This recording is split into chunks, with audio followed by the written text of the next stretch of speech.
ಸ್ನೇಹಿತರೆ, ನನ್ನ ಹೆಸರು ಪೂಜಾ ಮತ್ತು ನನಗೆ 24 ವರ್ಷ. ನನ್ನ ಕುಟುಂಬವು ತುಂಬಾ ಸಾಧಾರಣವಾದದ್ದು. ಮನೆಯಲ್ಲಿ ನನ್ನ ತಾಯಿ, ತಮ್ಮ ಮತ್ತು ನಾನು ಇರುತ್ತೇವೆ. ತಂದೆಯವರು 3 ವರ್ಷಗಳ ಹಿಂದೆ ನಿಧನರಾದರು. ಇದರಿಂದಾಗಿ ಮನೆಯ ಎಲ್ಲಾ ಜವಾಬ್ದಾರಿಗಳು ತಾಯಿ ಮತ್ತು ನನ್ನ ಹೆಗಲಿಗೆ ಬಿದ್ದವು. ತಾಯಿ ಒಂದು ಸಣ್ಣ ಕ್ಲಿನಿಕ್ನಲ್ಲಿ ನರ್ಸ್ ಆಗಿ ಕೆಲಸ ಮಾಡುತ್ತಾರೆ. ಅವರ ಸಂಪಾದನೆಯಿಂದ ಹೇಗೂ ಮನೆ ಖರ್ಚು ನಡೆಯುತ್ತಿತ್ತು. ನಾನು 19 ವರ್ಷದವಳಿದ್ದಾಗ ನನ್ನ 12ನೇ ತರಗತಿಯನ್ನು ಮುಗಿಸಿದ್ದೆ ಮತ್ತು ಅಂದಿನಿಂದ ಒಂದು ಒಳ್ಳೆಯ ಕೆಲಸವನ್ನು ಹುಡುಕುತ್ತಿದ್ದೆ. ಹಲವಾರು ಕಡೆ ಸಂದರ್ಶನಗಳನ್ನು ನೀಡಿದೆ, ಆದರೆ ಇಲ್ಲಿಯೂ ಯಶಸ್ಸು ಸಿಗಲಿಲ್ಲ. ಕೆಲವೊಮ್ಮೆ ಸಂಬಳ ಕಡಿಮೆ ಇರುತ್ತಿತ್ತು, ಇನ್ನು ಕೆಲವೊಮ್ಮೆ ಕೆಲಸದ ಅವಧಿ ಹೆಚ್ಚಿರುತ್ತಿತ್ತು. ಬಹುಶಃ ಅದೃಷ್ಟ ನನ್ನ ಜೊತೆ ಇಲ್ಲ ಎಂದು ನನಗೆ ಅನಿಸಲಾರಂಭಿಸಿತ್ತು. ಒಂದು ಸಂಜೆಯ ಮಾತು. ನಾನು ನಗರದ ಇನ್ನೊಂದು ತುದಿಯಲ್ಲಿ ಒಂದು ಸಂದರ್ಶನವನ್ನು ಮುಗಿಸಿ ಹಿಂತಿರುಗುತ್ತಿದ್ದೆ. ಆ ಸಂದರ್ಶನದಲ್ಲೂ ಮತ್ತೆ ಸೋಲು ಸಿಕ್ಕಿತ್ತು. ಮನಸ್ಸು ಮುರಿದು ಹೋಗಿತ್ತು. ಬಸ್ ನಿಲ್ದಾಣದಲ್ಲಿ ನಿಂತಿದ್ದೆ. ಸಂಜೆ 6 ಗಂಟೆಯಾಗಿತ್ತು. ಆಕಾಶದಲ್ಲಿ ಮೋಡ ಕವಿದಿತ್ತು ಮತ್ತು ಮಳೆ ಬರುವಂತೆ ಇತ್ತು. ಬಸ್ಗಳು ಬರುತ್ತಿದ್ದವು, ಆದರೆ ಅವು ತುಂಬಿ ತುಳುಕುತ್ತಿದ್ದವು. ಹತ್ತುವುದು ಅಸಾಧ್ಯವಾಗಿತ್ತು. ಹಠಾತ್ತನೆ ಒಂದು ಬಿಳಿ ಬಣ್ಣದ ಕಾರು ನನ್ನ ಮುಂದೆ ಬಂದು ನಿಂತಿತು. ಗಾಜು ಕೆಳಗಿಳಿಯಿತು ಮತ್ತು ಒಳಗಿನಿಂದ ಒಬ್ಬ ಸಜ್ಜನ ವ್ಯಕ್ತಿ ಕೇಳಿದರು, ಎಲ್ಲಿಗೆ ಹೋಗಬೇಕು? ತುಂಬಾ ಹೊತ್ತಿನಿಂದ ನಿಂತಿರುವುದನ್ನು ನೋಡುತ್ತಿದ್ದೇನೆ. ನಾನು ಹಿಂಜರಿಯುತ್ತಾ, ಇಲ್ಲ, ನಾನು ಬಸ್ಗಾಗಿ ಕಾಯುತ್ತಿದ್ದೇನೆ ಎಂದು ಉತ್ತರಿಸಿದೆ. ಅವರು, ಇಷ್ಟು ಜನಸಂದಣಿಯಲ್ಲಿ ಬಸ್ ಸಿಗುವುದು ಕಷ್ಟ. ನಾನು ವೈಜಂತಪುರದ ಕಡೆಗೆ ಹೋಗುತ್ತಿದ್ದೇನೆ, ಅಲ್ಲಿಗೆ ಹೋಗಬೇಕೇ ಎಂದು ಕೇಳಿದರು. ನಾನು ಯೋಚಿಸಿದೆ, ಈಗ ಮಳೆಯೂ ಶುರುವಾಗಿದೆ. ಬಸ್ ಸಿಗುವ ಸಾಧ್ಯತೆ ಕಡಿಮೆ ಮತ್ತು ಮನೆ ಕೂಡ ದೂರವಿದೆ. ಸ್ವಲ್ಪ ಹೊತ್ತು ಯೋಚಿಸಿದ ನಂತರ, ಹೌದು, ನಾನು ವೈಜಂತಪುರದ ಹತ್ತಿರವೇ ಹೋಗಬೇಕು. ನಿಮಗೆ ತೊಂದರೆ ಇಲ್ಲವಾದರೆ ಎಂದೆ. ಖಂಡಿತ ಇಲ್ಲ, ಬನ್ನಿ ಎಂದು ಅವರು ನಗುಮುಖದಿಂದ ಹೇಳಿದರು. ನಾನು ಹಿಂದಿನ ಸೀಟಿನಲ್ಲಿ ಕುಳಿತುಕೊಂಡೆ. ಅವರು ನನ್ನೊಂದಿಗೆ ಮಾತನಾಡಲು ಪ್ರಾರಂಭಿಸಿದರು ಮತ್ತು ನೀವು ಏನು ಮಾಡುತ್ತೀರಿ ಎಂದು ಕೇಳಿದರು. ಈಗೇನು ವಿಶೇಷವಾಗಿಲ್ಲ, ಕೆಲಸ ಹುಡುಕುತ್ತಿದ್ದೇನೆ. ಇವತ್ತು ಕೂಡ ಒಂದು ಸಂದರ್ಶನ ಮುಗಿಸಿ ಬರುತ್ತಿದ್ದೇನೆ ಎಂದೆ. ಮತ್ತು ಸಂದರ್ಶನ ಹೇಗಿತ್ತು ಎಂದು ಅವರು ಕೇಳಿದರು. ಒಳ್ಳೆಯದಾಗಿರಲಿಲ್ಲ ಎಂದೆ, ಏಕೆಂದರೆ ಅವರಿಗೆ ಅನುಭವದ ಕೊರತೆ ಇದೆ ಎಂದೆನಿಸಿತು ಎಂದೆ. ಆಗ ಅವರು, ಓಹಾ, ಇದು ಪ್ರತಿ ಹೊಸ ಅಭ್ಯರ್ಥಿಯ ಸಮಸ್ಯೆಯಾಗಿದೆ. ಯಾರೂ ಕೆಲಸ ಕೊಡದಿದ್ದರೆ ಅನುಭವ ಎಲ್ಲಿಂದ ತರಲು ಸಾಧ್ಯ ಎಂದರು. ದಾರಿಯುದ್ದಕ್ಕೂ ನಾವು ಮಾತನಾಡುತ್ತಾ ಹೋದೆವು. ನಾನು ಅವರಿಗೆ ನನ್ನ ಕುಟುಂಬದ ಬಗ್ಗೆ, ನನ್ನ ವಿದ್ಯಾಭ್ಯಾಸದ ಬಗ್ಗೆ ಮತ್ತು ನನಗೆ ಕೆಲಸದ ಅವಶ್ಯಕತೆ ಎಷ್ಟಿದೆ ಎಂಬುದರ ಬಗ್ಗೆ ಹೇಳಿದೆ. ಅವರು ಗಮನವಿಟ್ಟು ಕೇಳಿದರು ಮತ್ತು ನನ್ನ ಮಾತನ್ನು ಅರ್ಥಮಾಡಿಕೊಂಡರು. ನನ್ನ ಮನೆ ಬಂದಾಗ ಅವರನ್ನು ನಿಲ್ಲಿಸಲು ಹೇಳಿದೆ. ಇಳಿಯುವಾಗ ನಾನು ಅವರಿಗೆ ಧನ್ಯವಾದ ಹೇಳಿದೆ. ಅವರು ಸ್ವಲ್ಪ ಹೊತ್ತು ನಿಂತು ನಂತರ ತಮ್ಮ ಜೇಬಿನಿಂದ ಒಂದು ಕಾರ್ಡನ್ನು ತೆಗೆದರು. ಇದು ನನ್ನ ವ್ಯವಹಾರ ಕಾರ್ಡ್. ನಾನು ರಾಜ್ ಶರ್ಮಾ, ಒಂದು ಐಟಿ ಕಂಪನಿಯ ಮಾಲೀಕ. ನಿಮಗೆ ಆಸಕ್ತಿ ಇದ್ದರೆ ನಾಳೆ ಬೆಳಿಗ್ಗೆ ನನ್ನ ಕಚೇರಿಯಲ್ಲಿ ಬಂದು ಭೇಟಿಯಾಗಿ. ನಮಗೆ ಒಬ್ಬರು ಫ್ರಂಟ್ ಡೆಸ್ಕ್ ಸಹಾಯಕ್ಕೆ ಅಗತ್ಯವಿದೆ. ಬಹುಶಃ ನಾವು ನಿಮಗೆ ಸಹಾಯ ಮಾಡಬಹುದು ಎಂದು ಅವರು ನಗುಮೋಗದಿಂದ ಹೇಳಿದರು. ನಾನು ಕಾರ್ಡ್ ತೆಗೆದುಕೊಂಡೆ, ಮತ್ತೊಮ್ಮೆ ಧನ್ಯವಾದ ಹೇಳಿ ಒಳಗೆ ಹೋದೆ. ಮನೆಯಲ್ಲಿ ತಾಯಿ ನಾನು ತಡವಾಗಿ ಬಂದಿದ್ದಕ್ಕೆ ಚಿಂತಿತರಾಗಿದ್ದರು. ನಾನು ಅವರಿಗೆ ಇಡೀ ಕಥೆಯನ್ನು ಹೇಳಿದೆ ಮತ್ತು ಆ ಕಾರ್ಡ್ ತೋರಿಸಿದೆ. ತಾಯಿ ಸ್ವಲ್ಪ ಚಿಂತಿತರಾಗಿ, ಅಪರಿಚಿತರನ್ನು ನಂಬುವುದು ಸರಿಯಲ್ಲ ಮಗಳೇ ಎಂದರು. ರಾತ್ರಿ ನಾನು ಆ ಕಾರ್ಡನ್ನು ಮತ್ತೆ ನೋಡಿದೆ. ರಾಜ್ ಶರ್ಮಾ ಸಿಯು ಇನ್ನೋವೇಟಿವ್ ಟೆಕ್ ಸೊಲ್ಯೂಷನ್ಸ್, ದೊಡ್ಡ ಕಂಪನಿ ಎಂದು ಅನಿಸ. ನಾನು ಇಂಟರ್ನೆಟ್ನಲ್ಲಿ ಹುಡುಕಿದಾಗ ಅದು ನಿಜವಾಗಿಯೂ ಉತ್ತಮ ಕಂಪನಿ ಎಂದು ತಿಳಿಯಿತು. ನಾನು ನಿರ್ಧರಿಸಿದೆ, ನಾಳೆ ಹೋಗಿ ನೋಡುತ್ತೇನೆ. ಬಹುಶಃ ಅದೃಷ್ಟ ಕೈ ಹಿಡಿದಿತು. ಮುಂದಿನ ಬೆಳಿಗ್ಗೆ ನಾನು ನನ್ನ ಉತ್ತಮ ಬಟ್ಟೆಗಳನ್ನು ಧರಿಸಿದೆ, ಸ್ವಲ್ಪ ಮೇಕಪ್ ಮಾಡಿಕೊಂಡೆ ಮತ್ತು ಕಚೇರಿಗೆ ಹೊರಟೆ. ಕಾಡಿನಲ್ಲಿ ಇದ್ದ ವಿಳಾಸಕ್ಕೆ ತಲುಪಿದಾಗ ನನಗೆ ಆಶ್ಚರ್ಯವಾಯಿತು. ಅದು ಒಂದು ದೊಡ್ಡ ಮತ್ತು ಭವ್ಯವಾದ ಕಟ್ಟಡವಾಗಿತ್ತು. ನಾನು ಸ್ವಾಗತ ಕೌಂಟರ್ ಬಳಿ ಹೋಗಿ ರಾಜಸರ್ ಅವರನ್ನು ಭೇಟಿಯಾಗಲು ಕೇಳಿದೆ ಮತ್ತು ನನ್ನ ಹೆಸರು ತಿಳಿಸಿದೆ. ಸ್ವಾಗತಕಾರರು ನನ್ನನ್ನು 5ನೇ ಮಹಡಿಗೆ ಹೋಗಲು ಹೇಳಿದರು. ನಾನು ಲಿಫ್ಟ್ ಮೂಲಕ ಮೇಲೆ ಹೋಗಿ ಅವರ ಕ್ಯಾಬಿನ್ ಹೊರಗೆ ತಲುಪಿದೆ. ಹೃದಯ ಬಡಿತ ಹೆಚ್ಚಾಗಿತ್ತು. ನಿಧಾನವಾಗಿ ಬಾಗಿಲಿಗೆ ದಸ್ತಕೊಟ್ಟೆ. ಆಗ ಒಳಗಿನಿಂದ ಒಳಗೆ ಬನ್ನಿ ಎಂಬ ಧ್ವನಿ ಬಂತು. ನಾನು ಒಳಗೆ ಹೋದಾಗ ರಾಜ್ ಸರ್ ಡೆಸ್ಕ್ ಮೇಲೆ ಕೆಲವು ಫೈಲ್ಗಳನ್ನು ನೋಡುತ್ತಿದ್ದರು. ನನ್ನನ್ನು ನೋಡಿ ಅವರು ನಕ್ಕರು. ಅರೆ ಪೂಜಾ, ಬಂದಿರಾ, ಕುಳಿತುಕೊಳ್ಳಿ ಎಂದು ಅವರು ಒಂದು ಕುರ್ಚಿಯ ಮೇಲೆ ಕುಳಿತುಕೊಳ್ಳಲು ಸನ್ನೆ ಮಾಡಿದರು. ಅವರು ನನ್ನ ಹೆಸರು ನೆನಪಿಟ್ಟುಕೊಂಡಿದ್ದು ನನಗೆ ಸ್ವಲ್ಪ ವಿಚಿತ್ರ ಅನಿಸಿತು. ಬಹುಶಃ ಸ್ವಾಗತಕಾರಳು ಅವರಿಗೆ ಹೇಳಿರಬಹುದು ಎಂದು ನಾನು ಯೋಚಿಸಿದೆ. ಹಾಗಿದ್ದರೆ ಪೂಜಾ, ನೀವು ನಿಮ್ಮ ವಿದ್ಯಾಭ್ಯಾಸದ ಬಗ್ಗೆ ಹೇಳಿದ್ದೀರಿ. ನೀವು ಕಂಪ್ಯೂಟರ್ನಲ್ಲಿ ಕೆಲಸ ಮಾಡಬಲ್ಲಿರ? ಮೂಲ MS ಆಫೀಸ್ ಬರುತ್ತದೆಯಾ ಎಂದು ಅವರು ಕೇಳಿದರು. ಹೌದು ಸರ್ ಎಂದೆ. ಆಗ ಅವರು ತುಂಬಾ ಒಳ್ಳೆಯದು ನೋಡಿ, ನಾನು ನಿಮಗೆ ನೇರವಾಗಿ ಕೆಲಸ ನೀಡಲು ಸಾಧ್ಯವಿಲ್ಲ, ಆದರೆ 1 ತಿಂಗಳ ಇಂಟರ್ನ್‌ಶಿಪ್ ಪ್ರಶಿಕ್ಷಣಾವಧಿ ನೀಡಬಹುದು. ನೀವು ಕಲಿಯುತ್ತೀರಿ ಮತ್ತು ನಿಮ್ಮ ಕೆಲಸ ಚೆನ್ನಾಗಿದ್ದರೆ ನಾವು ನಿಮಗೆ ಕಾಯಂ ಕೆಲಸ ನೀಡುತ್ತೇವೆ. ಆರಂಭದಲ್ಲಿ ತಿಂಗಳಿಗೆ ₹8,000 ಸಿಗುತ್ತದೆ. ಇದು ನಿಮಗೆ ಸಮ್ಮತವೇ ಎಂದು ಪ್ರಸ್ತಾಪಿಸಿದರು. ನನ್ನ ಕಣ್ಣುಗಳು ಹೊಳೆಯಿತು. ಇದು ನನಗೆ ಒಂದು ಸುವರ್ಣಾವಕಾಶವಾಗಿತ್ತು. ಹೌದು ಸರ್, ನನಗೆ ಇದು ಸಂಪೂರ್ಣವಾಗಿ ಸಮ್ಮತ ಎಂದು ನಾನು ಉತ್ಸಾಹದಿಂದ ಹೇಳಿದೆ. ಸರಿ, ಹಾಗಾದರೆ ನಾಳೆಯಿಂದಲೇ ಶುರು ಮಾಡಿ. ಬೆಳಗ್ಗೆ 9 ಗಂಟೆಗೆ ಬನ್ನಿ. ನಮ್ಮ HR ರಮಾ ಮೇಡಂ ನಿಮಗೆ ಎಲ್ಲವನ್ನೂ ವಿವರಿಸುತ್ತಾರೆ ಎಂದರು. ನನಗೆ ತುಂಬಾ ಸಂತೋಷವಾಯಿತು. ಇಷ್ಟು ದಿನಗಳ ಪ್ರಯತ್ನದ ನಂತರ ಕೊನೆಗೂ ಏನಾದರೂ ಸಿಕ್ಕಿತು. ನಾನು ಅವರಿಗೆ ಧನ್ಯವಾದ ಹೇಳಿ ಮನೆಗೆ ಮರಳಿದೆ. ಮನೆಗೆ ತಲುಪಿ ತಾಯಿಗೆ ಈ ಶುಭ ಸುದ್ದಿಯನ್ನು ತಿಳಿಸಿದೆ. ಅವರಿಗೂ ತುಂಬಾ ಸಂತೋಷವಾಯಿತು. ಮುಂದಿನ ದಿನದಿಂದ ನನ್ನ ಹೊಸ ಜೀವನ ಶುರುವಾಯಿತು. HR ರಮಾ ಮೇಡಂ ನನಗೆ ಎಲ್ಲವನ್ನೂ ವಿವರಿಸಿದರು. ಕಚೇರಿಯ ನಿಯಮಗಳು, ನನ್ನ ಕೆಲಸದ ಅವಧಿ ಮತ್ತು ನನ್ನ ಕರ್ತವ್ಯಗಳು. ನನ್ನ ಕೆಲಸ ಹೆಚ್ಚಾಗಿ ಫ್ರಂಟ್ ಡೆಸ್ಕ್ನಲ್ಲಿ ಫೋನ್ ಕರೆಗಳನ್ನು ನಿಭಾಯಿಸುವುದು, ಸಂದರ್ಶಕರನ್ನು ಸ್ವೀಕರಿಸುವುದು ಮತ್ತು ಸಣ್ಣ ಪುಟ್ಟ ಕಾಗದದ ಕೆಲಸಗಳಲ್ಲಿ ಸಹಾಯ ಮಾಡುವುದಾಗಿತ್ತು. ನಿಧಾನವಾಗಿ ಸಮಯ ಕಳೆದಂತೆ 1 ತಿಂಗಳಲ್ಲಿ ನಾನು ಸಾಕಷ್ಟು ಕಲಿತುಕೊಂಡಿದ್ದೆ. ರಾಜ್ ಸರ್ ಕೆಲವೊಮ್ಮೆ ನನ್ನ ಕೆಲಸವನ್ನು ಹೊಗಳುತ್ತಿದ್ದರು. ಇದರಿಂದ ನನ್ನ ಆತ್ಮವಿಶ್ವಾಸ ಹೆಚ್ಚುತ್ತಿತ್ತು. ಮೊದಲ ತಿಂಗಳ ನಂತರ ಅವರು ನನಗೆ ಕಾಯಂ ಕೆಲಸ ನೀಡಿದರು ಮತ್ತು ಸಂಬಳವನ್ನು ₹12,000ಕ್ಕೆ ಹೆಚ್ಚಿಸಿದರು. ಇದು ನನಗೆ ಬಹಳ ದೊಡ್ಡ ವಿಷಯವಾಗಿತ್ತು. ಆದರೆ 3 ತಿಂಗಳ ನಂತರ ನನಗೆ ಕೆಲವು ವಿಷಯಗಳು ತಿಳಿಯಿತು. ಇದರಿಂದ ನಾನು ವಿಚಲಿತಳಾದೆ. ಕಚೇರಿಯ ಒಬ್ಬ ಹುಡುಗಿ ಅಂಜಲಿ. ನನಗೆ ನನ್ನ ಸ್ಥಾನದಲ್ಲಿ ಮೊದಲು ಕೂಡ ಅನೇಕ ಹುಡುಗಿಯರು ಬಂದಿದ್ದರು, ಆದರೆ ಯಾರೂ ಹೆಚ್ಚು ದಿನ ಉಳಿಯುವುದಿಲ್ಲ. ರಾಜ್ ಸರ್ ಅವರ ಕಣ್ಣು ಯಾವಾಗಲೂ ಹೊಸ ಮತ್ತು ಸುಂದರ ಹುಡುಗಿಯರ ಮೇಲಿರುತ್ತದೆ. ಅವರು ಮೊದಲು ಸಂಪೂರ್ಣವಾಗಿ ಸಜ್ಜನರಂತೆ ನಟಿಸುತ್ತಾರೆ, ನಂತರ ನಿಧಾನವಾಗಿ ತಮ್ಮ ನಿಜವಾದ ಬಣ್ಣ ತೋರಿಸುತ್ತಾರೆ ಎಂದಳು. ಅವಳ ಮಾತನ್ನು ನಾನು ನಂಬಲಿಲ್ಲ. ರಾಜ್ ಸರ್ ಯಾವಾಗಲೂ ನನ್ನೊಂದಿಗೆ ಒಳ್ಳೆಯ ರೀತಿಯಲ್ಲಿ ನಡೆದುಕೊಂಡಿದ್ದರು. ನನಗೆ ಇಷ್ಟವಾಗದಂತಹ ಯಾವುದೇ ನಡವಳಿಕೆ ತೋರಿಸಿರಲಿಲ್ಲ. ನಾನು ಅಂಜಲಿಯ ಮಾತನ್ನು ನಿರ್ಲಕ್ಷಿಸಿದೆ ಮತ್ತು ನನ್ನ ಕೆಲಸದಲ್ಲಿ ತೊಡಗಿಕೊಂಡೆ. ಒಂದು ಶನಿವಾರ ಕಚೇರಿಗೆ ರಜೆ ಇತ್ತು. ಆದರೆ ರಾಜ್ ಸರ್ ನನಗೆ ಫೋನ್ ಮಾಡಿ ಕೆಲವು ತುರ್ತು ಕೆಲಸವಿದೆ, ಬೇಗ ಬಂದುಬಿಡು ಎಂದರು. ನಾನು ಒಂದು ಪ್ರಮುಖ ಮೀಟಿಂಗ್ ಇರಬಹುದು ಎಂದು ಯೋಚಿಸಿದೆ. ತಯಾರಾಗಿ ಕಚೇರಿಗೆ ಹೊರಟೆ. ಆ ದಿನ ಹವಾಮಾನ ತುಂಬಾ ಕೆಟ್ಟದಾಗಿತ್ತು. ಆಕಾಶದಲ್ಲಿ ಕಪ್ಪು ಮೋಡಗಳು ಕವಿದಿದ್ದವು ಮತ್ತು ಬಿರುಗಾಳಿ ಬೀಸುತ್ತಿತ್ತು. ನಾನು ಸ್ಕೂಟಿಯ ಮೇಲೆ ಕಚೇರಿಯ ಕಡೆಗೆ ಹೊರಟೆ. ದಾರಿಯಲ್ಲಿ ಹಠಾತ್ತನೆ ಮಳೆ ಶುರುವಾಯಿತು. ನಾನು ಒಂದು ಅಂಗಡಿಯ ಕೆಳಗೆ ನಿಂತು ಮಳೆ ನಿಲ್ಲುವವರೆಗೆ ಕಾಯ್ದೆ, ಆದರೆ ಮಳೆ ಇನ್ನಷ್ಟು ಜೋರಾಗುತ್ತಿತ್ತು. ಕಚೇರಿ ಹೆಚ್ಚು ದೂರ ಇಲ್ಲ ಎಂದು ಯೋಚಿಸಿ ಮಳೆಯಲ್ಲೇ ಹೊರಟೆ. ನಾನು ಕಚೇರಿಗೆ ತಲುಪಿದಾಗ ಸಂಪೂರ್ಣವಾಗಿ ನೆನೆದು ಹೋಗಿದ್ದೆ. ನನ್ನ ಕೂದಲು, ಬಟ್ಟೆ ಎಲ್ಲವೂ ಒದ್ದೆಯಾಗಿತ್ತು. ನಾನು ಲಿಫ್ಟ್ ಮೂಲಕ ನೇರವಾಗಿ ರಾಜ್ ಸರ್ ಕ್ಯಾಬಿನ್ಗೆ ಹೋದೆ. ರಾಜ್ ಸರ್ ತಮ್ಮ ಕ್ಯಾಬಿನ್ನಲ್ಲಿ ಇದ್ದರು. ನನ್ನನ್ನು ಈ ಸ್ಥಿತಿಯಲ್ಲಿ ನೋಡಿ ಅವರು ಚಿಂತಿತರಾದರು. ಅರೆ ಪೂಜಾ, ನೀನು ಪೂರ್ತಿ ನೆನೆದು ಹೋಗಿದ್ದೀಯಲ್ಲ, ಹೀಗೆ ಹೇಗೆ ಕೆಲಸ ಮಾಡುತ್ತೀಯಾ, ನಿನಗೆ ಜ್ವರ ಬರುತ್ತದೆ ಎಂದರು. ನಾನು ಅಲ್ಲಿಯೇ ನಿಂತಿದ್ದೆ. ನೀರು ತೊಟ್ಟೆಕುತ್ತಿತ್ತು. ರಾಜ್ ಸರ್ ತಮ್ಮ ಕೀಬೋರ್ಡನ್ನು ಪಕ್ಕಕ್ಕೆ ಇಟ್ಟು ಬೀರುವಿನಿಂದ ಒಂದು ಟವೆಲ್ ತೆಗೆದರು. ಇದನ್ನು ತೆಗೆದುಕೋ, ರೆಸ್ಟ್ರೂಮ್ಗೆ ಹೋಗಿ ತಲೆ ಒರೆಸಿಕೋ ಎಂದರು. ನಾನು ಟವೆಲ್ ತೆಗೆದುಕೊಂಡು ರೆಸ್ಟ್ರೂಮ್ಗೆ ಹೋದೆ. ನನ್ನ ಬಟ್ಟೆಗಳು ಸಂಪೂರ್ಣವಾಗಿ ಒದ್ದೆಯಾಗಿದ್ದವು. ನಾನು ನನ್ನ ಕೂದಲನ್ನು ಒರೆಸಿಕೊಂಡೆ ಮತ್ತು ಸ್ವಲ್ಪ ಸರಿ ಮಾಡಿಕೊಂಡೆ, ಆದರೆ ಬಟ್ಟೆಗಳು ಮಾತ್ರ ಒದ್ದೆಯಾಗಿಯೇ ಇದ್ದವು. ರೆಸ್ಟ್ರೂಮ್ನಿಂದ ಹೊರಬಂದಾಗ ಕಚೇರಿಯಲ್ಲಿ ರಾಜ್ ಸರ್ ಮತ್ತು ನಾನು ಮಾತ್ರ ಇದ್ದೆವು ಎಂದು ನೋಡಿದೆ. ಸರ್, ಒಳಗೆ ಒಂದು ಗೆಸ್ಟ್ ರೂಮ್ ಇದೆ, ಅಲ್ಲಿ ಬಿಸಿಗಾಳಿಯ ಫ್ಯಾನ್ ಇದೆ, ಬೇಕಿದ್ದರೆ ಅಲ್ಲಿಗೆ ಹೋಗಿ ಬಟ್ಟೆಗಳನ್ನು ಸ್ವಲ್ಪ ಒಣಗಿಸಿಕೊಳ್ಳಬಹುದು ಎಂದರು. ನಾನು ಗೆಸ್ಟ್ ರೂಮ್ಗೆ ಹೋದೆ. ಅಲ್ಲಿ ಬಿಸಿಗಾಳಿಯ ಹೀಟರ್ ಇತ್ತು. ನಾನು ಅದನ್ನು ಆನ್ ಮಾಡಿ ನನ್ನ ಬಟ್ಟೆಗಳನ್ನು ಹರಡಿದೆ. ಅವು ಬೇಗನೆ ಒಣಗಲೆಂದು ನಾನು ನನ್ನ ಶರ್ಟನ್ನು ತೆಗೆದು ಕೇವಲ ಟವೆಲನ್ನು ಮೈಮೇಲೆ ಸುತ್ತಿಕೊಂಡೆ. ಶರ್ಟನ್ನು ಹೀಟರ್ ಮುಂದೆ ತಗುಲಿ ಹಾಕಿದೆ. ನಾನು ಅಲ್ಲಿಯೇ ಕೂತು ನನ್ನ ಬಟ್ಟೆಗಳು ಒಣಗಲು ಕಾಯುತ್ತಿದ್ದೆ. ಹಠಾತ್ತನೆ ಬಾಗಿಲಿಗೆ ದಸ್ತಕಾಯಿತು. ನಾನು ಗಾಬರಿಗೊಂಡೆ. ಪೂಜಾ, ನಾನೇ ಒಂದು ಮುಖ್ಯವಾದ ಫೈಲ್ ಒಳಗೆ ಇಟ್ಟಿದ್ದೇನೆ, ನನಗೆ ಬೇಕು. ಇದು ರಾಜ್ ಸರ್ ಧ್ವನಿಯಾಗಿತ್ತು. ನಾನು ಟವೆಲನ್ನು ಸರಿಯಾಗಿ ಸುತ್ತಿಕೊಂಡು ಬಾಗಿಲು ತೆರೆದೆ. ರಾಜ್ ಸರ್ ನನ್ನನ್ನು ಕೆಳಗಿನಿಂದ ಮೇಲಕ್ಕೆ ನೋಡಿದರು. ಅವರ ಕಣ್ಣುಗಳಲ್ಲಿ ಏನೋ ವಿಚಿತ್ರವಾಗಿತ್ತು. ಅದು ನನಗೆ ಅಸಹಜತೆಯನ್ನು ಉಂಟುಮಾಡಿತು. ನಾನು ಕಣ್ಣುಗಳನ್ನು ಕೆಳಗೆ ಮಾಡಿ ನಿಂತೆ. ಅವರು ಒಳಗೆ ಬಂದು ಬೀರುವಿನಿಂದ ಒಂದು ಫೈಲ್ ತೆಗೆದರು. ಹೋಗುವಾಗ ಅವರು ನನ್ನ ಒಣಗುತ್ತಿರುವ ಬಟ್ಟೆಗಳನ್ನು ನೋಡುತ್ತಾ ನಿಂತರು. ನಂತರ ಬಟ್ಟೆಗಳು ಒಣಗಲು ಸಮಯ ತೆಗೆದುಕೊಳ್ಳು, ನಾವು ಕೆಲಸವನ್ನು ಮಾಡಬೇಕಾಗಿದೆ. ಟವೆಲ್ ಸುತ್ತಿಕೊಂಡೆ. ಕ್ಯಾಬಿನ್ಗೆ ಬಂದು ಬಿಡು, ಇಲ್ಲಿ ಯಾರು ನೋಡುವವರಿಲ್ಲ ಎಂದರು. ನನ್ನ ಹೃದಯ ಬಡಿತ ಹೆಚ್ಚಾಯಿತು. ಆದರೆ ನಾನು ಏನು ಮಾಡಲಿ, ಮೀಟಿಂಗ್ಗೆ ತಯಾರಾಗಬೇಕಿತ್ತು.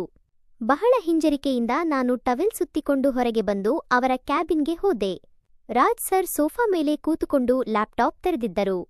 ಅವರು ನನ್ನ ಕಡೆ ನೋಡದೆ ಇಲ್ಲಿಗೆ ಬಾ ಮತ್ತು ಕುಳಿತುಕೋ, ನಾವು ಪ್ರೆಸೆಂಟೇಷನ್ ಮಾಡಬೇಕು ಎಂದರು. ನಾನು ನಿಧಾನವಾಗಿ ಅವರ ಪಕ್ಕದಲ್ಲಿ ಕೂತು ಲ್ಯಾಪ್ಟಾಪ್ ಪರದೆಯನ್ನು ನೋಡಲಾರಂಭಿಸಿದೆ. ಟವೆಲ್ ತೆರೆಯದಿರಲಿ ಎಂದು ಅದನ್ನು ಪದೇ ಪದೇ ಸರಿಪಡಿಸುತ್ತಿದ್ದೆ. ನನ್ನ ಗಮನವೆಲ್ಲ ಪ್ರೆಸೆಂಟೇಷನ್ ಬದಲಿಗೆ ಟವೆಲ್ನ ಮೇಲೆ ಇತ್ತು. ಆಗ ಹಠಾತ್ತನೆ ರಾಜ್ ಸರ್ ಕಾಲು ನನ್ನ ಕಾಲಿಗೆ ತಾಕಿತು. ದೇಹದಲ್ಲಿ ವಿದ್ಯುತ್ ಸಂಚಲನವಾದಂತೆ ಆಯಿತು. ಆದರೆ ನಾನು ಚಲಿಸಲಿಲ್ಲ. ನನ್ನ ಮೌನವನ್ನು ಅವರು ತಮ್ಮ ಗೆಲುವು ಎಂದು ಭಾವಿಸಿರಬೇಕು, ಏಕೆಂದರೆ ಮುಂದಿನ ಕ್ಷಣದಲ್ಲಿ ಅವರು ಇನ್ನಷ್ಟು ಹತ್ತಿರ ಸರಿದು ಬಂದರು. ನನ್ನೊಳಗೆ ಒಂದು ವಿಚಿತ್ರ ಕಂಪನ ಶುರುವಾಯಿತು. ಭಯ, ಅಸಹನೆ ಮತ್ತು ಯಾವುದು ಅನಾಮಧೇಯ ಭಾವನೆ, ಅದನ್ನು ನಾನು ಅರ್ಥಮಾಡಿಕೊಳ್ಳಲು ಸಾಧ್ಯವಾಗಲಿಲ್ಲ. ಸುಮಾರು ಅರ್ಧ ಗಂಟೆ ಪ್ರೆಸೆಂಟೇಷನ್ ಮೇಲೆ ಕೆಲಸ ಮಾಡಿದ ನಂತರ ರಾಜ್ ಸರ್ ತಮ್ಮ ಲ್ಯಾಪ್ಟಾಪ್ ಮುಚ್ಚಿ ನಗುತ್ತಾ, ಇಂದು ನಾವಿಬ್ಬರೇ ಕಂಪನಿಯಲ್ಲಿ ಇರುವುದು, ಏನಾದರೂ ಕುಡಿಯಲು ಮನಸ್ಸಾಗಿದೆಯೇ, ನೀನು ಕ್ಯಾಂಟೀನ್ದ ಕಾಫಿ ತರುತ್ತೀಯ ಎಂದರು. ನಾನು ತಕ್ಷಣ ಎದ್ದು ಕ್ಯಾಂಟೀನ್ ಕಡೆಗೆ ಹೊರಟೆ. ನನ್ನ ಮನಸ್ಸಿನಲ್ಲಿದ್ದ ಗೊಂದಲವನ್ನು ಶಾಂತಗೊಳಿಸಲು ಪ್ರಯತ್ನಿಸುತ್ತಿದ್ದೆ. ಕಾಫಿ ಮಾಡುವಾಗ ನನ್ನ ಕೈಗಳು ನಡುಗುತ್ತಿದ್ದವು. ಪದೇ ಪದೇ ಅಂಜಲಿ ಹೇಳಿದ ಮಾತುಗಳು ನೆನಪಾಗುತ್ತಿತ್ತು. ನಾನು ಕಾಫಿ ಹಿಡಿದು ಕ್ಯಾಬಿನ್ಗೆ ಮರಳಿ ಬಂದಾಗ ಅಲ್ಲಿ ಯಾರೂ ಇರಲಿಲ್ಲ. ಕಾಫಿ ಮಗಳನ್ನು ಟೇಬಲ್ ಮೇಲೆ ಇಟ್ಟು ನಾನು ಅತ್ತಿತ್ತ ನೋಡಿದೆ. ಆಗ ನನ್ನ ಕಣ್ಣು ಒಳಗಿನ ಗೆಸ್ಟ್ ರೂಮ್ ಕಡೆಗೆ ಹೋಯಿತು. ನಾನು ಗೆಸ್ಟ್ ರೂಮ್ ಕಡೆಗೆ ಹೋದೆ. ಅಲ್ಲಿ ನನ್ನ ಬಟ್ಟೆಗಳನ್ನು ಒಣಗಲು ಇಟ್ಟಿದ್ದೆ. ಬಾಗಿಲು ಸ್ವಲ್ಪ ತೆರೆದಿತ್ತು. ನಾನು ಒಳಗೆ ಇಣುಕಿ ನೋಡಿದಾಗ ನನಗೆ ಆಶ್ಚರ್ಯವಾಯಿತು. ರಾಜ್ ಸರ್ ನನ್ನ ಬಟ್ಟೆಗಳನ್ನು ಕೈಯಲ್ಲಿ ಹಿಡಿದು ನಿಂತಿದ್ದರು ಮತ್ತು ಅವರು ಏನೋ ವಿಚಿತ್ರ ರೀತಿಯಲ್ಲಿ ನನ್ನ ಬಟ್ಟೆಗಳನ್ನು ಮೂಸುತ್ತಿದ್ದರು. ಅವರು ಅದರಲ್ಲಿ ಕಳೆದು ಹೋದಂತೆ ಮೂಸುತ್ತಿದ್ದರು. ನನ್ನ ಹೃದಯ ಬಡಿತ ಹೆಚ್ಚಾಯಿತು. ನಾನು ಬೇಗನೆ ವಾಪಸ್ ಸೋಫಾ ಮೇಲೆ ಕೂತುಕೊಂಡು, ಸರ್ ಕಾಫಿ ರೆಡಿ ಇದೆ ಎಂದು ಧ್ವನಿ ಮಾಡಿದೆ. ರಾಜ್ ಸರ್ ತಕ್ಷಣ ಹೊರಗೆ ಬಂದರು. ಅವರು ತಮ್ಮ ತಮ್ಮ ಫೋನ್ ಕೈಯಲ್ಲಿ ಹಿಡಿದು ಏನೋ ಟೈಪ್ ಮಾಡುತ್ತಿದ್ದರು. ಅರೆ ವಾಹ, ಸರಿಯಾದ ಸಮಯಕ್ಕೆ ಕಾಫಿ ಬಂದಿದೆ ಎಂದು ಅವರು ನನ್ನ ಪಕ್ಕದಲ್ಲಿ ಕೂರುತ್ತಾ ಹೇಳಿದರು. ನನ್ನ ಹೃದಯ ಜೋರಾಗಿ ಬಡಿದುಕೊಳ್ಳುತ್ತಿತ್ತು. ಕೈಗಳಲ್ಲಿ ಬೆವರು ಬಂದಿತ್ತು. ನಾನು ನಡುಗುವ ಕೈಗಳಿಂದ ಕಾಫಿ ಮಗನ್ನು ಅವರಿಗೆ ಹಿಡಿಸಿದೆ. ನಾವಿಬ್ಬರೂ ಮೌನವಾಗಿ ಕಾಫಿ ಕುಡಿಯಲು ಪ್ರಾರಂಭಿಸಿದೆವು. ಹಠಾತ್ತನೆ ರಾಜ್ ಸರ್, ಪೂಜಾ, ನೀನು ತುಂಬಾ ಸುಂದರವಾಗಿದ್ದೀಯಾ ಎಂದರು. ನಾನು ಏನು ಮಾತನಾಡಲು ಸಾಧ್ಯವಾಗಲಿಲ್ಲ. ಕೇವಲ ಮೆಲ್ಲಗೆನಕ್ಕೆ ನನ್ನ ಮುಖನಾಚಿಕೆಯಿಂದ ಕೆಂಪಾಗಿತ್ತು. ರಾಜ್ ಸರ್ ತಮ್ಮ ಕಾಫಿ ಮಗನ್ನು ಟೇಬಲ್ ಮೇಲೆ ಇಟ್ಟು ನಿಧಾನವಾಗಿ ತಮ್ಮ ಕೈಯನ್ನು ನನ್ನ ಕಾಲಿನ ಮೇಲೆ ಇಟ್ಟರು. ನಾನು ತಕ್ಷಣ ನನ್ನ ಕಾಲನ್ನು ಹಿಂದೆ ಸೆಳೆದುಕೊಂಡೆ. ಏನಾಯಿತು ಪೂಜಾ, ಹೆದರಿಬಿಟ್ಟಿಯಾ ಎಂದು ಅವರು ನಗುತ್ತಾ ಕೇಳಿದರು. ನಾನು ಮೌನವಾಗಿದ್ದೆ. ಇಲ್ಲಿಂದ ಹೇಗೆ ಹೊರಹೋಗುವುದು ಎಂದು ನನ್ನ ಮನಸ್ಸು ವೇಗವಾಗಿ ಯೋಚಿಸುತ್ತಿತ್ತು. ಅವರು ಇನ್ನಷ್ಟು ಹತ್ತಿರ ಸರಿದು ಬಂದರು. ನನ್ನ ಹೃದಯ ಎಷ್ಟು ವೇಗವಾಗಿ ಬಡಿದುಕೊಳ್ಳುತ್ತಿತ್ತು ಎಂದರೆ ಎದೆಸೀಳಿ ಹೊರಗೆ ಬಂದುಬಿಡುತ್ತದೆ ಎಂದು ಅನಿಸಿತು. ಅವರು ನನ್ನ ಕೈಯನ್ನು ತಮ್ಮ ಕೈಗಳಲ್ಲಿ ತೆಗೆದುಕೊಂಡು, ಪೂಜಾ, ನಾನು ನಿನ್ನೊಂದಿಗೆ ಏನಾದರೂ ಹೇಳಲು ಬಯಸುತ್ತೇನೆ ಎಂದರು. ಜೀ ಸರ್ ಎಂದು ನಾನು ತೊದಲುತ್ತಾ ಹೇಳಿದೆ. ನೀನು ಈ ಕೆಲಸದಿಂದ ತೃಪ್ತಳಾಗಿದ್ದೀಯಾ ಎಂದು ಅವರು ಕೇಳಿದರು. ನಾನು ಹೌದು ಎಂದು ತಲೆ ಅಲ್ಲಾಡಿಸಿದೆ. ನಾನು ನಿನ್ನ ಕೆಲಸವನ್ನು ಕಾಯಂ ಮಾಡಿದರೆ, ಸಂಪೂರ್ಣ ಕಾಂಟ್ರಾಕ್ಟ್ ಸಹಿ ಮಾಡಿಸಿದರೆ ಹೇಗಿರುತ್ತದೆ ಎಂದು ಅವರು ನಿಧಾನವಾಗಿ ಕೇಳಿದರು. ಸರ್, ಅದು ನಿಮಗೆ ಬಿಟ್ಟದ್ದು ಎಂದು ನಾನು ಉತ್ತರಿಸಿದೆ. ಇಲ್ಲ ಪೂಜಾ, ಇದು ನನಗೆ ಅಲ್ಲ, ನಿನ್ನ ಮೇಲೆ ಅವಲಂಬಿಸಿದೆ ಎಂದು ಅವರು ನನ್ನ ಕೈಯನ್ನು ಇನ್ನಷ್ಟು ಬಿಗಿಯಾಗಿ ಹಿಡಿಯುತ್ತಾ ಹೇಳಿದರು. ನಿಮಗೆ ಏನಾಗಬೇಕು, ಒಂದು ಉತ್ತಮ ಕಾಯಂ ಕೆಲಸ ಅಥವಾ ಯಾವಾಗ ಬೇಕಾದರೂ ಬಿಟ್ಟು ಹೋಗಬಹುದಾದ ತಾತ್ಕಾಲಿಕ ಕೆಲಸ ಅರ್ಥ ಎಂದು ನಾನು ನಡುಗುವ ಧ್ವನಿಯಲ್ಲಿ ಕೇಳಿದೆ. ಆದರೂ ಅವರು ಏನು ಹೇಳಲು ಬಯಸುತ್ತಿದ್ದಾರೆ ಎಂದು ನನಗೆ ತಿಳಿದಿತ್ತು.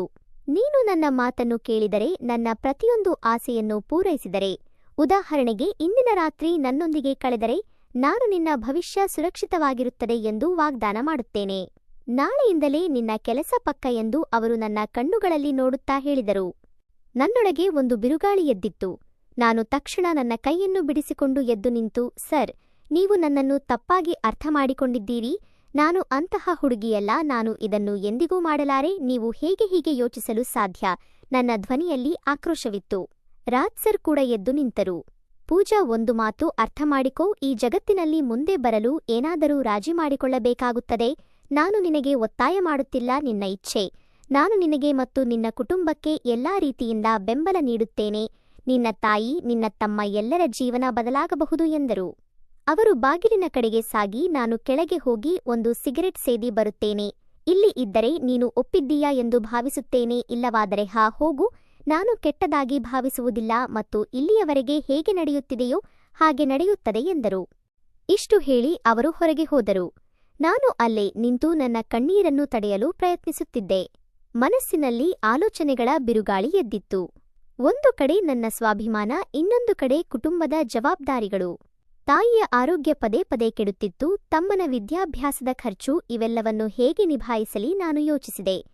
ನಾನು ನಿರಾಕರಿಸಿದರೆ ಬಹುಶಃ 2-3 ವಾರಗಳಲ್ಲಿ ನನ್ನನ್ನು ಕೆಲಸದಿಂದ ತೆಗೆದುಹಾಕುತ್ತಾರೆ ಮತ್ತು ಈ ನಗರದಲ್ಲಿ ಕೆಲಸ ಸಿಗುವುದು ಸುಲಭವಲ್ಲ. ಮೊದಲಿನಿಂದ ಪ್ರಾರಂಭಿಸುವುದೆಂದರೆ ಮತ್ತೆ ಅದೇ ಹೋರಾಟ. ಮುರಿದ ಮನಸ್ಸಿನಿಂದ ನಾನು ಮತ್ತೆ ಸೋಫಾ ಮೇಲೆ ಕೂಡುವ ನಿರ್ಧಾರ ಮಾಡಿದೆ. ಸ್ವಲ್ಪ ಹೊತ್ತಿನ ನಂತರ ರಾಜ್ ಸರ್ ವಾಪಸ್ ಬಂದರು. ನನ್ನನ್ನು ಅಲ್ಲಿ ನೋಡಿ ಅವರ ಮುಖದಲ್ಲಿ ನಗು ಹರಡಿತು. ಹಾಗಾದರೆ ನೀನು ನಿಂತಿರುವೆ ಎಂದರು. ಅಂದರೆ ನೀನು ನನ್ನ ಷರತ್ತುಗಳನ್ನು ಒಪ್ಪಲು ಸಿದ್ಧವಾಗಿದ್ದೀಯಾ? ನಾನು ಅವರ ಕಡೆ ನೋಡಿದೆ. ನನ್ನ ಕಣ್ಣುಗಳು ತೇವವಾಗಿದ್ದವು. ಹೌದು, ಆದರೆ ನೀವು ಮೊದಲು ನನ್ನ ಕೆಲಸವನ್ನು ಕಾಯಂ ಮಾಡಬೇಕು ಎಂದೆ. ಖಂಡಿತ, ನಾಳೆಯೇ ಎಲ್ಲಾ ಕಾಗದ ಪತ್ರಗಳನ್ನು ಸಿದ್ಧಪಡಿಸುತ್ತೇನೆ ಎಂದು ಅವರು ಸಂತೋಷದಿಂದ ಹೇಳಿದರು. ಆ ದಿನ ಅವರು ನನ್ನನ್ನು ತಮ್ಮ ಕಾರಿನಲ್ಲಿ ಮನೆಗೆ ಬಿಡಲು ಹೋದರು. ದಾರಿಯುದ್ದಕ್ಕೂ ಮನಸ್ಸಿನಲ್ಲಿ ಅಪರಾಧ ಭಾವ ತುಂಬಿತ್ತು, ಆದರೆ ನಾನು ನನ್ನ ಕಣ್ಣೀರನ್ನು ಮರೆಮಾಚಿದೆ. ಮನೆಗೆ ತಲುಪಿದ ನಂತರ ಅವರು ನನ್ನ ತಾಯಿಗೆ ಶುಭ ಸುದ್ದಿ ತಿಳಿಸಿದರು. ನನಗೆ ಕಾಯಂ ಕೆಲಸ ಸಿಕ್ಕಿದೆ ಮತ್ತು ಸಂಬಳ 15,000 ರೂಪಾಯಿಗೆ ಹೆಚ್ಚಾಗಿದೆ ಎಂದು. ತಾಯಿಯ ಕಣ್ಣುಗಳಲ್ಲಿ ಸಂತೋಷದ ಕಣ್ಣೀರು ಇತ್ತು. ಅವರು ರಾಜ್ ಸರ್ ಅವರಿಗೆ ಧನ್ಯವಾದ ಹೇಳಿ ನನ್ನ ತಲೆಯ ಮೇಲೆ ಕೈಯಾಡಿಸಿದರು. ನೋಡಿದೆಯ ಮಗಳೇ, ನಿನ್ನ ಶ್ರಮ ಫಲ ನೀಡಿತು ಎಂದರು. ಆ ರಾತ್ರಿ ನಾನು ಹಾಸಿಗೆಯ ಮೇಲೆ ಮಲಗಿ ನನ್ನ ಅದೃಷ್ಟಕ್ಕಾಗಿ ಹೇಳುತ್ತಿದ್ದೆನಾ, ನಾನು ನನ್ನನ್ನೇ ಮಾರಿಕೊಂಡಿದ್ದೇನೆ ಎಂದು ಯಾರಿಗೂ ತಿಳಿದಿರಲಿಲ್ಲ. ಕೆಲವು ದಿನಗಳ ನಂತರ ನಾನು ಬೆಳಿಗ್ಗೆ ಆಫೀಸ್ಗೆ ಹೊರಡಲು ತಯಾರಾಗುತ್ತಿದ್ದೆ. ಆಗ ನನ್ನ ಮೊಬೈಲ್ಗೆ ರಾಜ್ ಸರ್ ಅವರ ಫೋನ್ ಬಂತು ಮತ್ತು ಅವರು, ಪೂಜಾ, ಇಂದು ನನ್ನ ಫಾರ್ಮ್ ಹೌಸ್ಗೆ ಬರಬೇಕು. ಕೆಲವು ವಿಶೇಷ ಮೀಟಿಂಗ್ ಇದೆ, ಮನೆಯಲ್ಲಿ ಹೇಳಿಬಿಡು. 2-3 ದಿನಗಳ ಕಾಲ ಕಂಪನಿಯ ಕೆಲಸಕ್ಕೆ ಹೊರಗೆ ಹೋಗುತ್ತಿದ್ದೇನೆ ಎಂದರು. ನನ್ನ ಧ್ವನಿ ನಡುಗಿತು. ಜೀ ಸರ್ ಎಂದೆ.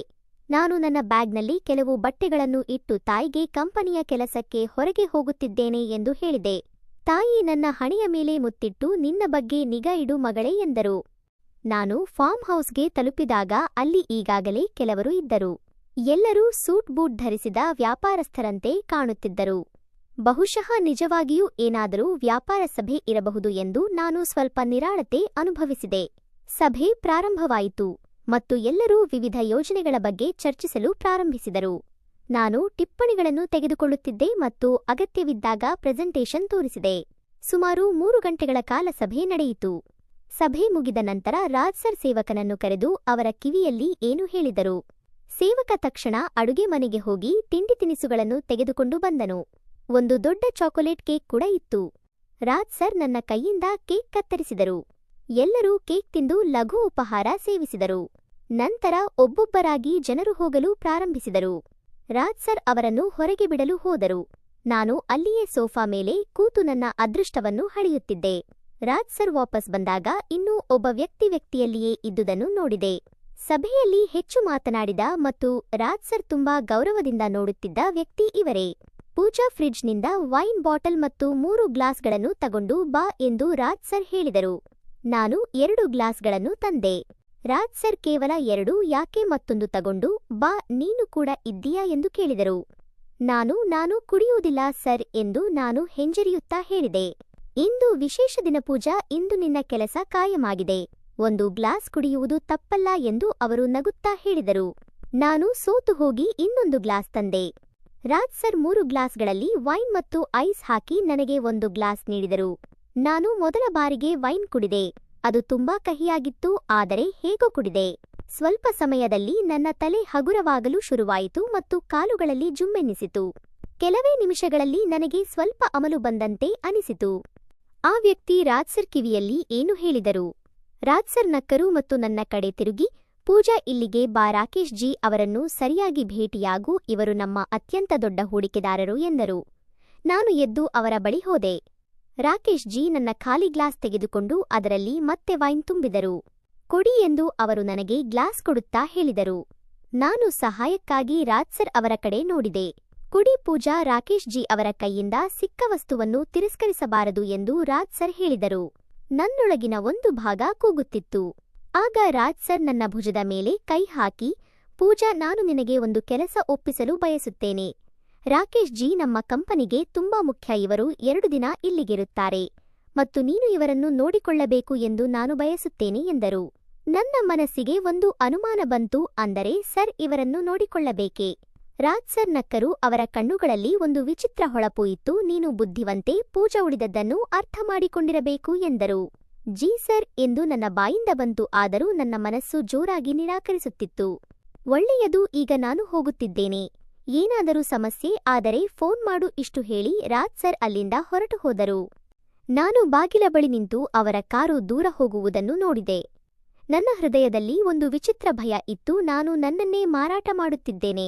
ಹಿಂದೆ ತಿರುಗಿ ನೋಡಿದಾಗ ರಾಕೇಶ್ ಜಿ ನನ್ನನ್ನು ಯಾವುದೋ ಬೇಟೆಗಾರ ನೋಡುವಂತೆ ನೋಡುತ್ತಿದ್ದರು. ಅವರ ಕಣ್ಣುಗಳು ನನ್ನ ದೇಹದ ಮೇಲೆ ಓಡಾಡುತ್ತಿತ್ತು. ನಾನು ನನ್ನನ್ನು ಬಟ್ಟೆ ಇಲ್ಲದವಳಂತೆ ಭಾವಿಸಿದೆ. ನಾನು ನನ್ನನ್ನು ಸಂಭಾಳಿಸಿಕೊಂಡೆ ಮತ್ತು ಹೇಗಾದರೂ ಈ ರಾತ್ರಿಯನ್ನು ಕಳೆಯುತ್ತೇನೆ ಎಂದು ಯೋಚಿಸಿದೆ. ವೈನಮಲು ಈಗ ಸಂಪೂರ್ಣವಾಗಿ ಇಳಿದಿತ್ತು. ಫಾರ್ಮ್ ಹೌಸ್ನ ಸೇವಕನು ಕೂಡ ನನ್ನನ್ನು ವಿಚಿತ್ರ ಕಣ್ಣುಗಳಿಂದ ನೋಡುತ್ತಿದ್ದನು ಎಂದು ನಾನು ಗಮನಿಸಿದೆ.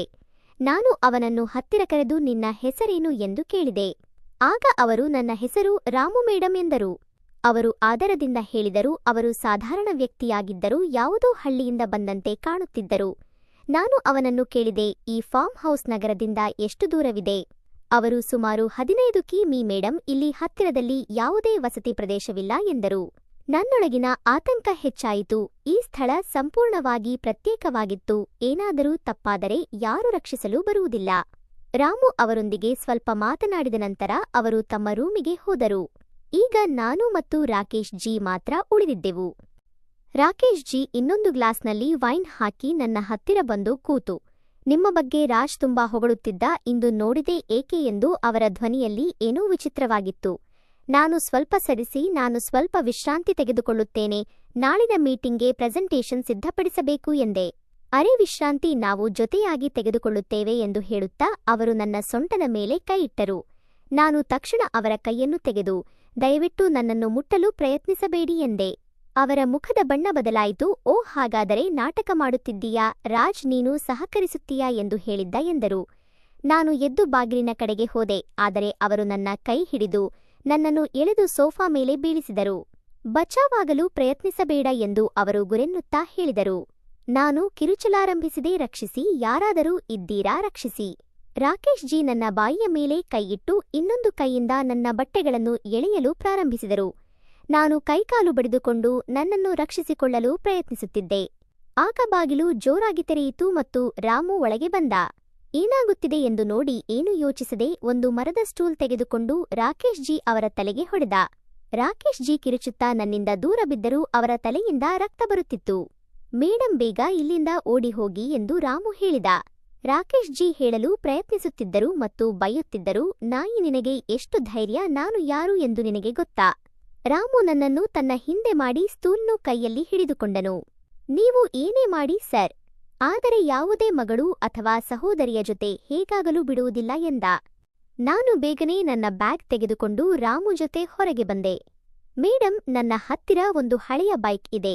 ನಾನು ನಿಮ್ಮನ್ನು ನಗರದವರೆಗೆ ಬಿಟ್ಟು ಬಿಡುತ್ತೇನೆ ಎಂದು ರಾಮು ಹೇಳಿದರು. ಆ ರಾತ್ರಿ ರಾಮು ನನ್ನನ್ನು ತಮ್ಮ ಹಳೆಯ ಬೈಕ್ ಮೇಲೆ ಕೂರಿಸಿಕೊಂಡು ನಗರದವರೆಗೆ ತಲುಪಿಸಿದರು. ದಾರಿಯಲ್ಲಿ ಅವರು, ಮೇಡಂ, ಇದು ಮೊದಲ ಬಾರಿಗೆ ಅಲ್ಲ. ಕಳೆದ ವರ್ಷವೂ ಒಂದು ಹುಡುಗಿಯ ಜೊತೆ ಹೀಗೆ ಆಗಿತ್ತು. ನಾನು ಅಲ್ಲಿಯೇ ಕೆಲಸ ಮಾಡುತ್ತಿದ್ದೆ. ಆದರೆ ಏನು ಮಾಡಲು ಆಗಲಿಲ್ಲ. ಈ ಬಾರಿ ನಾನು ಯೋಚಿಸಿದೆ, ಕೆಲಸ ಹೋದರೂ ಪರವಾಗಿಲ್ಲ, ಆದರೆ ನನ್ನ ಧರ್ಮವನ್ನು ಬಿಡುವುದಿಲ್ಲ ಎಂದು ಹೇಳಿದರು. ನನ್ನ ಕಣ್ಣುಗಳು ತೇವವಾಯಿತು. ಈ ಜಗತ್ತಿನಲ್ಲಿ ಇನ್ನೂ ಒಳ್ಳೆಯ ಜನರು ಇದ್ದಾರೆ. ಮನೆಗೆ ತಲುಪಿದಾಗ ತಾಯಿ ಬಾಗಿಲಲ್ಲಿ ನಿಂತಿದ್ದರು. ನನ್ನ ಈ ಸ್ಥಿತಿಯನ್ನು ನೋಡಿ ಅವರು ಗಾಬರಿಗೊಂಡರು. ನಾನು ಅವರ ಕುತ್ತಿಗೆಗೆ ತಬ್ಬಿಕೊಂಡು ಬಿಕ್ಕಿ ಬಿಕ್ಕಿ ಅಳಲಾರಂಭಿಸಿದೆ. ಏನಾಯ್ತು ಮಗಳೇ ಎಂದು ಅವರು ನನ್ನ ಕೂದಲನ್ನು ನೇವರಿಸುತ್ತಾ ಕೇಳಿದರು. ನಾನು ಅವರಿಗೆ ಇಡೀ ಕಥೆಯನ್ನು ಹೇಳಿದೆ. ಹೇಗೆ ರಾಜ್ ಸರ್ ನನಗೆ ಕೆಲಸದ ಆಸೆ ತೋರಿಸಿದರು, ಹೇಗೆ ಅವರು ನನ್ನನ್ನು ಒತ್ತಾಯಿಸಿದರು, ಮತ್ತು ಇಂದು ಹೇಗೆ ಅವರು ನನ್ನನ್ನು ರಾಕೇಶ್ ಜಿ ಅವರೊಂದಿಗೆ ಒಬ್ಬಳೇ ಬಿಟ್ಟು ಹೋದರು. ತಾಯಿಯ ಮುಖದಲ್ಲಿ ಕೋಪ ಮತ್ತು ದುಃಖ ಎರಡೂ ಇತ್ತು. ಅಂತಹ ಕೆಲಸಕ್ಕೆ ಬೆಂಕಿ ಬೀಳಲಿ. ಮಗಳ ಗೌರವ ಮಾರಾಟವಾಗುವಂತಹ ಬಡತನ ನಮಗೆ ಒಳ್ಳೆಯದು. ದೇವರು ನಮಗೆ ಕಡಿಮೆ ಕೊಟ್ಟರೂ ಪರವಾಗಿಲ್ಲ, ಪ್ರಾಮಾಣಿಕತೆಯಿಂದ ಕೊಡಲಿ ಎಂದರು.